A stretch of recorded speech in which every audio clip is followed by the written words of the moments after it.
हरिओम। ये 45 श्लोक में 5 बातें बताई आपको। पहला, सत्वगुण, रजोगुण, तमोगुण के पार हो जाना है। अच्छा, तो इसका मतलब क्या हुआ? तमोगुण वाला क्या कहता है? मेरा तो मेरा है, तेरा भी मेरा है। रजोगुण वाला क्या कहता है?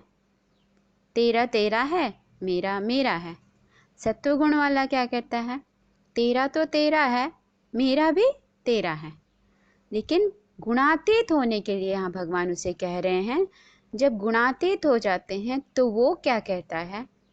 ना ये मेरा है ना तुम्हारा है, जो कुछ है वह सब कुछ ईश्वर का है। और दूसरी बात क्या कहते हैं? नित्य वस्तु। नित्य वस्तु क्या है? परमात्मा है, जो सदा हैं, सर्वदा हैं, सभी जगह हैं, कण कण में हैं। नित्य वस्तु परमात्मा में स्थित हो जा, इस बात को दृढ़ता से लाते हैं। तीसरी बात क्या है? द्वंद्व से आजाद हो जाओ, द्वंद्व के पार चले जाओ, निर्द्वंद हो जाओ।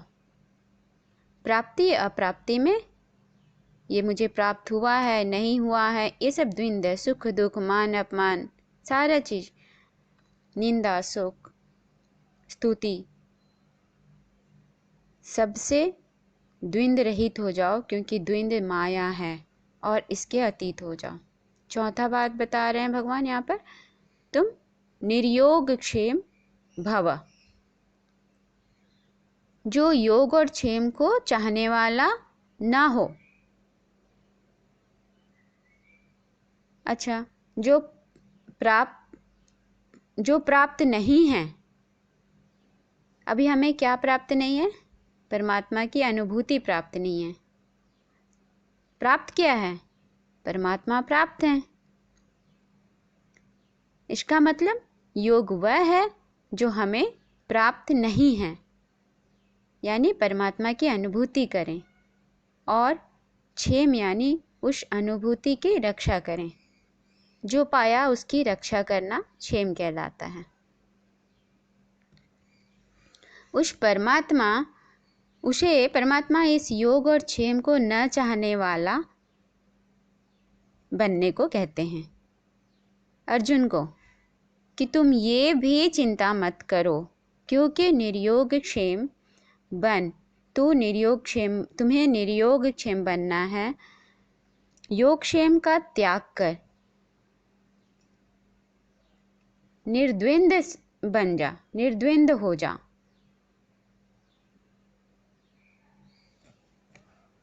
क्योंकि निर्द्वंद से बाहर आते ही साधक को अनंत की अनुभूति होती है।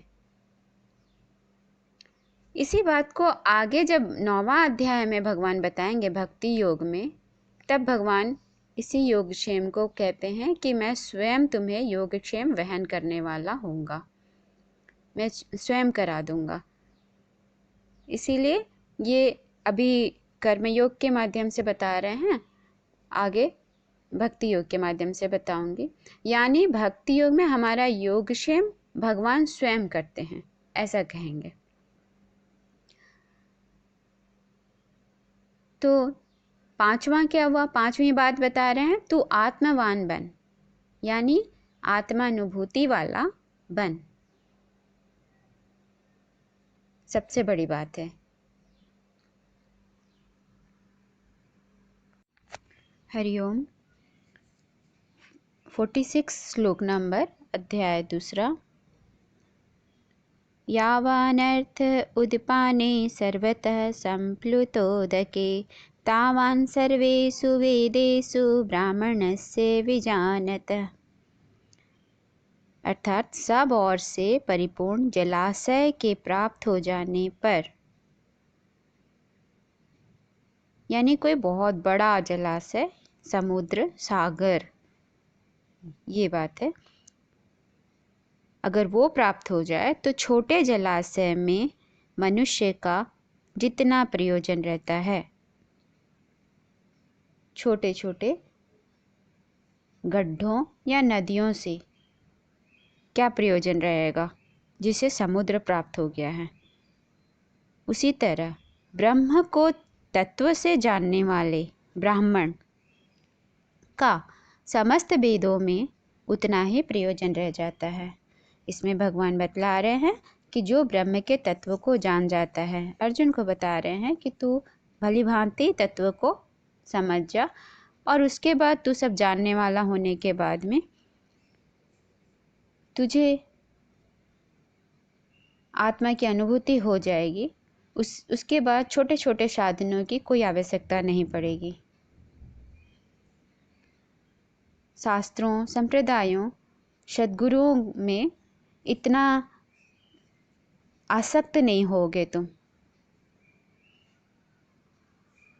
क्योंकि ये जो शास्त्र हैं, वेद हैं, वाक्य हैं, वाणी हैं, या व्रत, उपवास, तपस्याएं हैं, ये सब एक सीमा के अंदर हैं,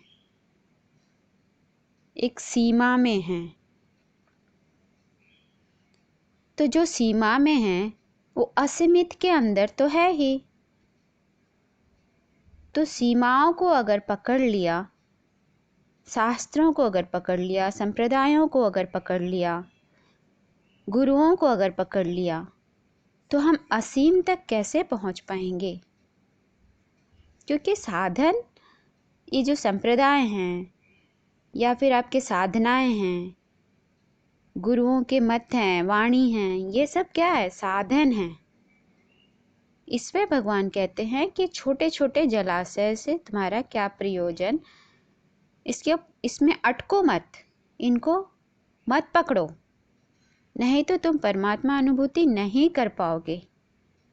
अब आप इसका उल्टा मतलब बिल्कुल मत लेंगे, क्योंकि इसका मतलब ये बिल्कुल नहीं है कि आप साधनों, शास्त्रों, संप्रदायों और सद्गुरुओं को पकड़ो ही मत, है ना। मैं ये बिल्कुल नहीं बोल रही हूँ। पकड़ना आपका काम है, लेकिन आप उसको पकड़े रहते हो, फिर उसमें आसक्त हो जाते हो। सभी संप्रदायों वाले को देखिए कितना दृढ़ कट्टरपन हो जाता है कि वो उससे एक सीमा में बंध कर रह जाते हैं। अपने अपने गुरुओं को ही सुनना है, दूसरों को नहीं सुनना है। अरे ये तो ज्ञान है, सुनते जाइए, सुनते जाइए, जितना सुनना है सुनते जाइए, जब तक कि आपको उस ब्रह्म तत्व, परम तत्व की प्राप्ति नहीं हो जाएगी। सुनते जाइए, पता नहीं कौन किस गुरु का तीर लग जाए, किस गुरु के वाणी से मेरे संशय का नष्ट हो जाए। लेकिन हम क्या करते हैं? अपने संप्रदाय को छोड़ते नहीं हैं। नहीं हम शैव हैं, नहीं हम वैष्णव हैं, नहीं हम शाक्त हैं, तो हम गणपत्य हैं। इस तरह से सब एक सीमा में बंध जाते हैं। उसे ही इंगित कर रहे हैं यहाँ पर भगवान। तो हमको पकड़ना है, लेकिन उसमें आसक्त नहीं होना है। और वो छुड़वाना तो गुरु का काम है। वो आसक्ति को विशेष के प्रति जोड़ना शास्त्र का काम है। विशेष के प्रति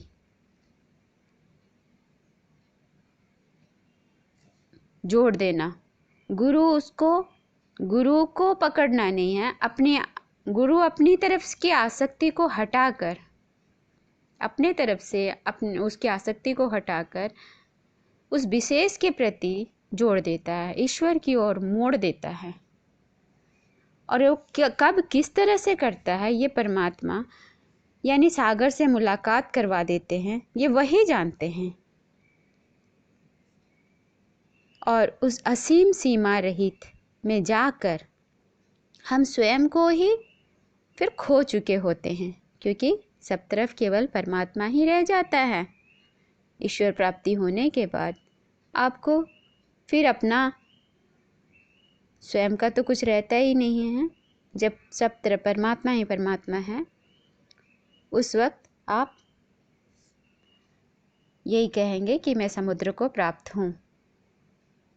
जो असीम आत्मज्ञान में पहुँच जाता है, उसे कोई फिर गुरु, शास्त्र, संप्रदाय या साधना अटका ही नहीं सकते। इस तरह से बहुत सुंदर श्लोक है ये। आप समझेंगे, समझने का प्रयास करेंगे। और ऐसा बिल्कुल नहीं है कि मैं जो बोल रही हूँ यही है, और भी इससे विश्लेषण, और भी बहुत लोग बहुत से अच्छी टिप्पणियाँ करते हैं, अच्छी बातें कहते हैं, और भी सरलतापूर्वक बताएंगे, समझाएंगे। आप सबको सुनिए। आपके अंदर जितनी क्षमता है उतना आप सुनिए, किसी एक के प्रति नहीं। मैं कभी ये नहीं कहती कि मेरे प्रति राग करो, ईश्वर के प्रति जो विशेष है उसके प्रति राग करो।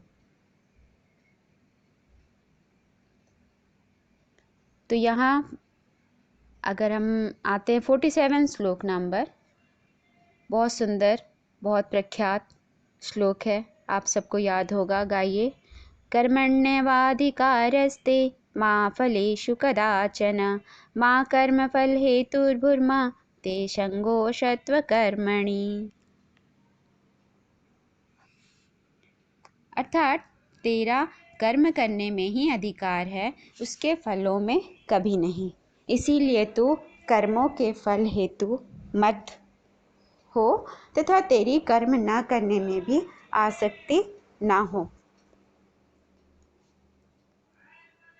ये तो आपको बहुत ही आसान से पता भी है, और सबको ये बहुत साधारण सा बात भी है कि कर्म करने में ही मनुष्य का अधिकार है, उसके फल में नहीं है।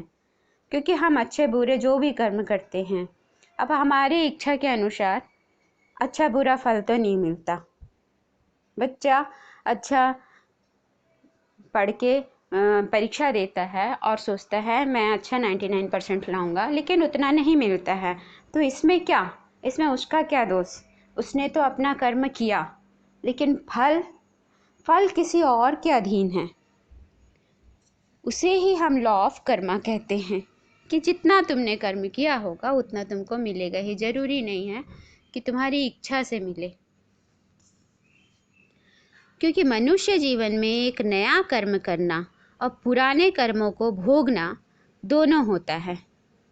एक मनुष्य जीवन ही ऐसा है, और दूसरे कोई भी योनि में केवल पुराने कर्म को भोगने के लिए ही होता है, केवल पुराने कर्म।